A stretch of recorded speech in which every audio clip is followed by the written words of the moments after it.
Hey guys, ನಮಸ್ಕಾರ ಎಲ್ಲರಿಗೂ. Welcome back to ಹಳ್ಳಿ ರುಚಿ ಅಮ್ಮನ ಅಡುಗೆ ಯೂಟ್ಯೂಬ್ ಚಾನಲ್. ಇವತ್ತು ನಾನು ಶೇರ್ ಮಾಡ್ತಾ ಇದ್ದೀನಿ ಒಂದು simple and natural home remedy, onion juice for hair growth. Yes, ಈರುಳ್ಳಿ ಜ್ಯೂಸ್ನ ತಲೆಗೆ ಅಪ್ಲೈ ಮಾಡೋದ್ರಿಂದ ಹೇಗೆ ಕೂದಲು ಉದ್ದವಾಗಿ ಬೆಳೆಯುತ್ತೆ ಅಂತ ಅಂದ್ಬಿಟ್ಟು ಹೇಳ್ತಾ ಇದ್ದೀನಿ. ಸೊ ಫಸ್ಟ್ ಆಫ್ ಆಲ್ ನೀವು ಅನ್ಕೋಬೋದು ಯಾಕೆ ಆನಿಯನ್ ಜ್ಯೂಸ್ನ ನಾವು ಅಪ್ಲೈ ಮಾಡಬೇಕು ಅಂತ ಅಂದ್ಬಿಟ್ಟು. ಸೊ ಏನಂದರೆ, ಈರುಳ್ಳಿಲಿ ಸಲ್ಫರ್ ಅನ್ನೋದು ಒಂದು ಅಂಶ ಇರುತ್ತೆ. ಅದೇನು ಮಾಡುತ್ತೆ ಅಂದರೆ ನಮಗೆ ಬ್ಲಡ್ ಸರ್ಕ್ಯುಲೇಷನ್ನ ಜಾಸ್ತಿ ಮಾಡುತ್ತೆ. ನಾವು ಸ್ಕಾಲ್ಪಿಗೆ ಹಚ್ಚೋದ್ರಿಂದ ಬ್ಲಡ್ ಸರ್ಕ್ಯುಲೇಷನ್ ಜಾಸ್ತಿ ಆದರೆ ನಮ್ಮದು ಆಟೋಮೆಟಿಕ್ಲಿ ಹೇರ್ ಕೂಡ ಚೆನ್ನಾಗಾಗುತ್ತೆ. ಮತ್ತು ಹೇರ್ ಫಾಲಿಕಲ್ಸ್ ಇರುತ್ತಲ್ಲ, ಅದಕ್ಕೆ ನಮಗೆ ಸ್ಟ್ರೆಂತ್ ಕೊಡುತ್ತೆ. ಮತ್ತು ಡ್ಯಾಂಡ್ರಫ್ ಇರುತ್ತಲ್ಲ, ಡ್ಯಾಂಡ್ರಫ್ನ ಕೂಡ ಕಮ್ಮಿ ಮಾಡುತ್ತೆ. ಮತ್ತು ಹೇರ್ ಫಾಲ್ನು ಕೂಡ ತುಂಬ ಬೇಗ ಕಂಟ್ರೋಲ್ ಮಾಡಿ ಹೇರ್ ರಿಗ್ರೋತ್ನ ಸ್ಟಾರ್ಟ್ ಮಾಡುತ್ತೆ. ಸೊ ಅದಕ್ಕೋಸ್ಕರ ಎಲ್ಲರೂ ಹೇರ್ ಗ್ರೋತಿಗೋಸ್ಕರ ಆನಿಯನ್ನ ಹಾಕ್ಕೊತಾರೆ. ಫಸ್ಟ್ ಬಂದುಬಿಟ್ಟು ಇವಾಗ ಏನೇನು ಬೇಕು ಅಂತ ಹೇಳ್ತಿದ್ದೀನಿ. ಈಗ 1-2 ಮೀಡಿಯಮ್ ಸೈಜ್ ಆನಿಯನ್ ತೊಗೋಬೋದು. ಮತ್ತು ಗ್ರೈಂಡ್ ಮಾಡೋಕ್ಕೆ ಮಿಕ್ಸಿ, ಇಲ್ಲಾಂದರೆ ತೊಯ್ತೀವಲ್ಲ, ಒಂದು ಬಿಟೊಟ್ಟೆಲ್ಲ ತುರಿತೀವಲ್ಲ ನಾವು, ಅದನ್ನು ಯೂಸ್ ಮಾಡ್ಕೋಬೋದು. ಮತ್ತು ಸ್ಟ್ರೈನ್ ಮಾಡೋಕ್ಕೆ ಸ್ಟ್ರೈನರು ಅಥವಾ ಇಲ್ಲಾಂದರೆ ಒಂದು ಬಟ್ಟೆ ಯೂಸ್ ಮಾಡ್ಕೋಬೋದು. ಫಸ್ಟ್ ಬಂದುಬಿಟ್ಟು ಏನು ಮಾಡ್ಕೋಬೇಕು ಅಂದರೆ, ಕಟ್ ಮಾಡ್ಕೋಬೇಕು ಸ್ಮಾಲ್ ಪೀಸಸ್ ಆಗಿ. ಆಮೇಲೆ ಮಿಕ್ಸಿ ಗ್ರೈಂಡರಿಗೆ ಆನಿಯನ್ಸ್ನ ಹಾಕೋಬೇಕಾಗತ್ತೆ. ಸೊ ಈ ಆನಿಯನ್ಸ್ನ ಹಾಕೋಬೇಕಾದ್ರೆ ಸ್ವಲ್ಪ ನೀರು ಆ್ಯಡ್ ಮಾಡ್ಕೋಬೋದು, ಇಲ್ಲಾಂದರೆ ಹಾಗೆಯೇ ಗ್ರೈಂಡ್ ಮಾಡ್ಕೋಬೋದು. ಆ್ಯಡ್ ಮಾಡ್ಕೊಂಡಿದ್ರೆ ಒಳ್ಳೆಯದು, ಬಟ್ ನಾನು ಗ್ರೈಂಡ್ ಕ್ಲೀನಾಗಿ ಆಗಲಿ ಅಂತ ಅಂದ್ಬಿಟ್ಟು ಕ್ಲೀನಾಗಿ ಸ್ವಲ್ಪ ನೀರು ಹಾಕ್ಕೊಂಡಿದ್ದೀನಿ. ಸೊ ಇದನ್ನು ಗ್ರೈಂಡ್ ಮಾಡ್ಕೊಂಡು ಬಂದಾದಮೇಲೆ ಇದನ್ನು ಕ್ಲೀನಾಗಿ ಸ್ಟ್ರೈನ್ ಮಾಡಬೇಕಾಗತ್ತೆ. ಸೊ ಸ್ಟ್ರೈನ್ ಮಾಡಬೇಕಾದ್ರೆ ಅದಕ್ಕೆ ಸ್ವಲ್ಪ ಕೊಕೊನಟ್ ಆಯಿಲ್ನ ಕೂಡ ಮಿಕ್ಸ್ ಮಾಡೋದ್ರಿಂದ ಕೊಕೊನಟ್ ಆಯಿಲ್ ಏನಾದ್ರು ಹಾಕ್ಕೋಬೋದು. ಕೊಕೊನಟ್ ಆಯಿಲ್ನ ಹಾಕ್ಕೊಳೋದ್ರಿಂದ ಏನಾಗುತ್ತೆ ಅಂದರೆ, ಕೂದಲಿಗೆ ಸ್ವಲ್ಪ ಕಂಡೀಷ್ನರ್ ಥರ ಆ್ಯಕ್ಟ್ ಮಾಡುತ್ತೆ. ಯಾವಾಗಲೂ ನಾವು ತಲೆ ಸ್ನಾನ ಮಾಡೋಕ್ಕಿಂತ ಮುಂಚೆ ಯಾವತ್ತೂ ಹೇರ್ ಆಯಿಲ್ನ ಮಾಡಬೇಕು. ಹೇರ್ ಆಯಿಲ್ ಮಾಡಿಬಿಟ್ಟೆ ತಲೆ ಸ್ನಾನ ಮಾಡಬೇಕು.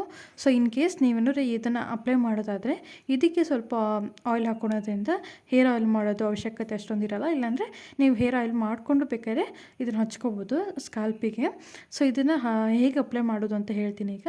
ಸೊ ಇವಾಗ ನಾವು ಎಲ್ಲ ಗ್ರೈಂಡ್ ಮಾಡಿಕೊಂಡು ಕ್ಲೀನಾಗಿ ಸ್ಟ್ರೈನ್ ಮಾಡ್ಕೊಂಡಿರ್ತೀವಲ್ಲ, ಆ ರಸನ, ಈರುಳ್ಳಿ ರಸ ಇರುತ್ತಲ್ಲ, ಅದಕ್ಕೆ ಸ್ವಲ್ಪ ಕೊಕೊನಟ್ ಆಯಿಲ್ನ ಹಾಕ್ಕೊಂಡು ನಾವು ಫಿಂಗರ್ಸಲ್ಲಿ, ಇಲ್ಲಾಂದರೆ ಕಾಟನ್ಸ್ ಬರುತ್ತಲ್ಲ, ಕಾಟನಲ್ಲಿ ಕ್ಲೀನಾಗಿ ಬಿಡಿಯಾಗಿ ಹಚ್ಕೊತ ಹೋಗಬೇಕಾಗತ್ತೆ. ಈ ಆನಿಯನ್ ಜ್ಯೂಸ್ ಏನಿದೆಯಲ್ಲ, ನೀವು ಬೇಕಾದರೆ ವೀಕ್ಲಿ 3 ಟೈಮ್ಸ್ನ ಕೂಡ ಹಚ್ಕೊಂಡು ವಾಶ್ ಮಾಡ್ಕೋಬೋದು. ಏನಂದರೆ ಇದು ಹಚ್ಕೊಂಡಾದ್ಮೇಲೆ ಸ್ವಲ್ಪ ಆನಿಯನ್ದು ಸ್ವಲ್ಪ ಸ್ಮೆಲ್ ಬರುತ್ತೆ. ಒಬ್ಬೊಬ್ರಿಗೆ ಅದು ಇಷ್ಟ ಆಗೋಲ್ಲ. ಮತ್ತು ಏನಂದರೆ ಒಬ್ಬೊಬ್ಬರಿಗೆ ಒಂದು ಸ್ವಲ್ಪ ಇಚ್ಚಿಂಗ್ ಎಲ್ಲ ಸ್ಟಾರ್ಟ್ ಆಗಿಬಿಡುತ್ತೆ. ಅಂಥವ್ರು ಯಾವಾಗ ನಿಮಗೆ ಹಚ್ಚಾದ ತಕ್ಷಣ ನಿಮಗೆ ಇಚ್ಚಿಂಗ್ ಆಗ್ತಿದೆ ಅಂದರೆ ಆ ತಕ್ಷಣವೇ ಸ್ಟಾಪ್ ಮಾಡಿ ಹಚ್ಚೋದನ್ನ ಬಿಡಿ. ನನ್ನ ಹತ್ರ ಇನ್ನೊಂದು ರೆಮಿಡಿ ಕೂಡ ಇದೆ, ಅದನ್ನು ತಿಳಿಸ್ಕೊಡ್ತೀನಿ ನಿಮಗೆ. ಅದೇನಾದ್ರು ನಿಮಗೆ ವರ್ಕ್ ಆಯಿತು ಅಂದರೆ ಅದನ್ನು ಸ್ಟಾರ್ಟ್ ಮಾಡಿ. ಇವೆರಡು ಒಂದೇ ಥರ ರಿಸಲ್ಟ್ಸ್ನ ಕೊಡುತ್ತೆ. ನಿಮ್ಗೆ ಯಾವ್ದು ಬೇಕೋ ಅದನ್ನು ನಾನು ಯೂಸ್ ಮಾಡ್ಕೊಳ್ಳಿ ಅಂತ ಹೇಳ್ತೀನಿ. ಮತ್ತು ಏನಂದರೆ ಬೆಸ್ಟ್ ಅಂದರೆ ಫಾಸ್ಟಾಗಿ ರಿಸಲ್ಟ್ಸ್ ಕೊಡೋದು ಆನಿಯನ್ ಜ್ಯೂಸು. ಮತ್ತು ಇನ್ನೊಂದು ರೆಮಿಡಿ ಇದೆ, ಅದು ಕೂಡ ರಿಸಲ್ಟ್ ಕೊಡುತ್ತೆ, ಬಟ್ ತುಂಬ ಫಾಸ್ಟ್ ಆಗಲ್ಲ, ಅದು ಸ್ವಲ್ಪ ಲೇಟ್ ಆಗುತ್ತೆ. ಸೊ ಯಾರಿಗಾದರೂ ಅಕಸ್ಮಾತ್ ಇಚ್ಚಿಂಗ್ ಆ ಥರ ಏನಾದ್ರು ಪ್ರಾಬ್ಲಮ್ ಆದರೆ ನಿಮಗೆ ನಾನು ಅದನ್ನು ಪ್ರಿಫರ್ ಮಾಡ್ತೀನಿ. ಸೊ ಇದೇನಾದ್ರು ನಿಮಗೆ ವರ್ಕ್ ಆಗಿಲ್ಲ ಅಂದರೆ ಕಮೆಂಟ್ ಮಾಡಿ ತಿಳಿಸಿ. ನಾನು ನಿಮಗೆ ಆ ರೆಮಿಡಿನ ಕೂಡ ಮಾಡಿ ವಿಡಿಯೋ ಮಾಡಿ ಹಾಕ್ತೀನಿ. ನಿಮಗೆ ಆ ರೆಮಿಡಿ ಹೆಂಗೆ ಅನಿಸ್ತು ಅಂತಲೂ ಕೂಡ ಹೇಳಿರಂತೆ. ಇದೇನೆಂದರೆ ಆನಿಯನ್ ಜ್ಯೂಸು ನೀವು ಯಾವಾಗಲೂ 1 ಟೈಮ್ನ ಹಚ್ಕೊಂಡು ಖಾಲಿ ಮಾಡಿ ಇಡೋದನ್ನ ಕಲೀರಿ. ಯಾವತ್ತೂ ಕೂಡ ಇವತ್ತು ನಾನು ಗ್ರೈಂಡ್ ಮಾಡಿ ಇಟ್ಕೊಂಡು ಇನ್ನು 2-3 ಟೈಮ್ಸ್ ಆಗುತ್ತೆ, ಇನ್ನೊಂದು 2 ಡೇಸ್ ಆಗುತ್ತೆ, ಇನ್ನೊಂದು 3 ಡೇಸ್ ಆಗುತ್ತೆ ಅಂತ ಅಂದ್ಬಿಟ್ಟು ಇಟ್ಕೊಂಡು ಹಚ್ಕೊಳೋದು ಯಾವತ್ತೂ ಮಾಡಬೇಡಿ. ಇವಾಗ ನೀವು ಗ್ರೈಂಡ್ ಮಾಡಿದ್ರಿ ಅಂದರೆ ಇವತ್ತೇ ಹಚ್ಕೊಳೋದನ್ನ ಕಲೀರಿ. ಯಾಕಂದರೆ ಫ್ರೆಶ್ ಆಗಿದ್ದಷ್ಟು ತಲೆಗೆ ನಮಗೆ ಕ್ಲೀನಾಗಿ ರಿಸಲ್ಟ್ಸ್ ಬರುತ್ತೆ. ಸುಮ್ಮನೆ ಇಡೋದು ಅದೆಲ್ಲ ಏನಾದ್ರು ಫಂಗಲ್ ಆಗೋದು ಆ ಥರ ಸರಿಯಾಗಲ್ಲ. ಅದಕ್ಕೋಸ್ಕರ ಯಾವತ್ತೂ ಫ್ರೆಶ್ಶಾಗೇ ಯೂಸ್ ಮಾಡಿ. ಮತ್ತು ಏನಂದರೆ ಹಚ್ಚುವಾಗ ಒಂದು 10 ಮಿನಿಟ್ಸ್ ತಗೊಂಡು ಕ್ಲೀನಾಗಿ ಮಸಾಜ್ ಮಾಡಿ ಹಚ್ಚಿ. ಯಾವಾಗಲೂ ನಮ್ಮ ತಲೆಗೆ ಯಾವಾಗ ಬ್ಲಡ್ ಸರ್ಕ್ಯುಲೇಷನ್ ಜಾಸ್ತಿ ಆಗುತ್ತೋ ಅವಾಗ ನಮ್ಮ ಕೂದಲು ಕೂಡ ಚೆನ್ನಾಗಾಗುತ್ತೆ. ನನ್ನ ಕೂದಲು ಕೂಡ ತುಂಬಾ ಹೋಗಿತ್ತು. ಇದನ್ನು ಹಚ್ಚಿ ತುಂಬ ಚೆನ್ನಾಗಿ ರಿಸಲ್ಟ್ಸ್ ಬಂದಿದೆ. ನಿಮಗೂ ಅದೇ ಥರ ರಿಸಲ್ಟ್ ಪಕ್ಕ ಬರುತ್ತೆ. ಅದಕ್ಕೋಸ್ಕರ ನೀವು ಚೆನ್ನಾಗಿ ಹಚ್ಬಿಟ್ಟು ಒಂದು ಮೈಲ್ಡ್ ಶಾಂಪು ಇರುತ್ತಲ್ಲ, ಆ ಮೈಲ್ಡ್ ಶಾಂಪುಲಿ ವಾಶ್ ಮಾಡಿದ್ರೆ ಕ್ಲೀನಾಗಿ ಒಂದು ಒಳ್ಳೆ ರಿಸಲ್ಟ್ಸ್ ಅಂತೂ ಬರೋದಂತೂ ನಿಜ.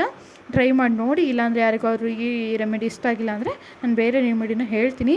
ನಿಮಗೆ ಇದೇ ಥರದೇ ಒಂದು ರೆಮಿಡಿಗಳು ಬೇಕು ಅಂದರೆ ನಂಗೆ ಕಮೆಂಟ್ ಮಾಡಿ. ಈ ವಿಡಿಯೋ ಹೆಲ್ಪ್ಫುಲ್ ಆಗಿದ್ದರೆ ದಯವಿಟ್ಟು ಲೈಕ್, ಶೇರ್, ಕಮೆಂಟ್ ಮಾಡೋದನ್ನ ಮರಿಬೇಡಿ. Thank you for watching.